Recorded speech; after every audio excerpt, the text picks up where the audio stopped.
Our top story today is the Samsung Galaxy Tab S8 Ultra. You know, Samsung really hit an absolute winner with this one. Totally out of the ballpark.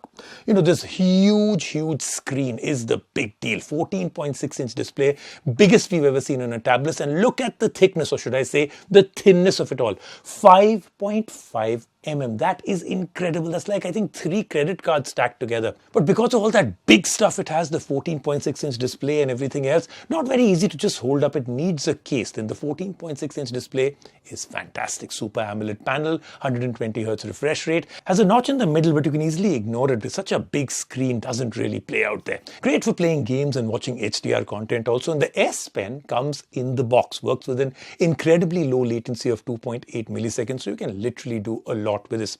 Now, the charging spot in the back of the tablet hasn't been very well thought of, but the 2 front cameras, standard wide and ultra wide, both 12 megapixels, is great. You know, in a tablet, the front cameras actually matter. Great performance with the Snapdragon 8 Generation 1 inside. Great battery life, starts off at about 1,09,000 rupees. While the Ultra was reserved for the flagship smartphones from Samsung, this year the moniker ventured out to the flagship tablets as well. And hence we got the Samsung Galaxy Tab S8 Ultra. It looks to fulfill everything the Ultra moniker has stood for, combining the most powerful specifications of a product with the best design possible. And today we're here to find out if doing this for a tablet leads to a great experience for the user or not.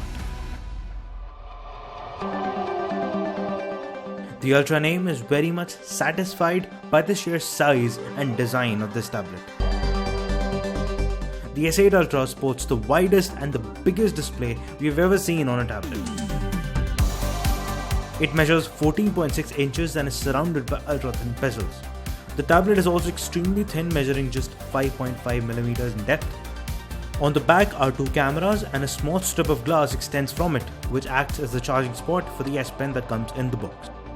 Even though the tablet is not thick at all, with the display that is larger than most laptops, it is not easy to hold the tablet up to use it. Using it briefly and laying it down on your legs or table is the better option to go for. But the ideal way to use it is with a keyboard case, which is expensive and has to be bought separately. And you would want to keep it in a case, as the tablet is massive and yet not very thick, increasing the fragility. Now let's talk about the giant display. It is a 14.6-inch Super AMOLED panel that stands sharp at the resolution of 1848 by 2960 pixels and smooth with a 120Hz refresh rate. The blacks are deep, the colors are rich and saturated, and everything just explodes off the screen at full brightness. The notch can look out of place, but it is small and one starts to ignore it in no time.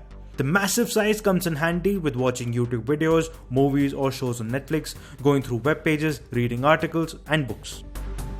Playing games was also fun, but using a controller would be ideal, as using the on-screen controls is next to impossible with the size of the display, except in those games where the controls are very simple. Coupling the great display with the powerful stereo speakers on the tablet makes an ideal entertainment experience.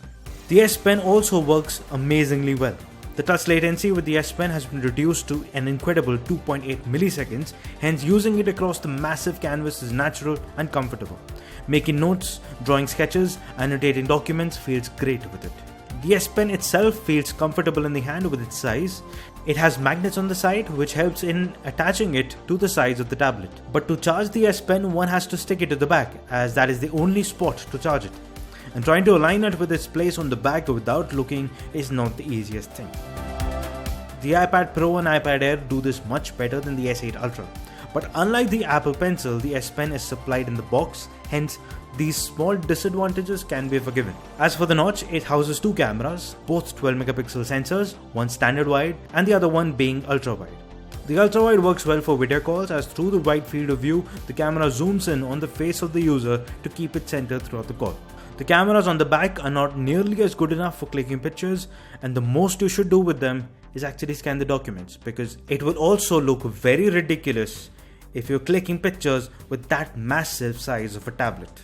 Inside the S8 Ultra is Qualcomm's newest Snapdragon 8 Gen 1 processor with 12GB RAM and the storage going up to 512GB. There are options of expanding storage through a microSD card slot. The performance on the tablet is stellar with great multitasking and apps working fast and smooth. Using it for editing photos is easy and multiple average tasks feel effortless. Games look amazing with maxed out settings, but at the same time, apart from games and a few apps, there are not many pro apps that can take advantage of the power available, unlike how it is for the iPad Pro.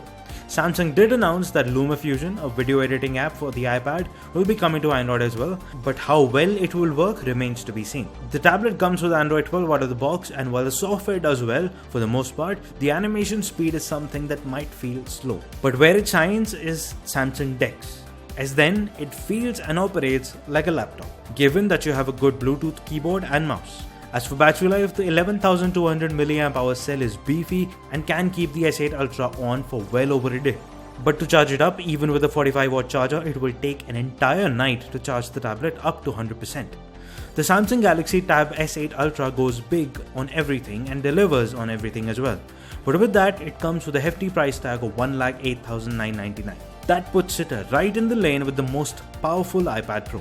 The S Pen comes in the box, but at the same time, due to its design, it hardly makes sense without the case, which has to be bought separately for 22,999.